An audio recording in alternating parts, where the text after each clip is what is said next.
हमारे YouTube channel में आपका स्वागत है। आप देख रहे हैं RSK वुड वर्किंग। आज हम आपको दिखाएंगे डोर्स के डिजाइन और फिटिंग। देखिए कितना लगा दिया गया है।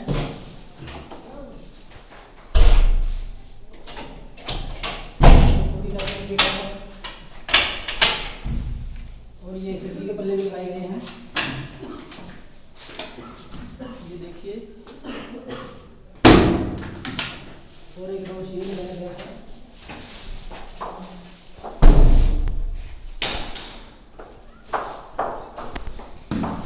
दोस्तों के लिए जाली वाली शीशे वाली है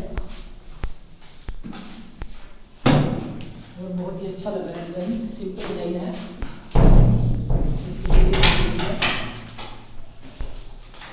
हाँ दोस्तों, अगर आप हमारी वीडियो अच्छी लगे तो हमारे चैनल को लाइक शेयर और सब्सक्राइब जरूर करना। थैंक यू दोस्तों।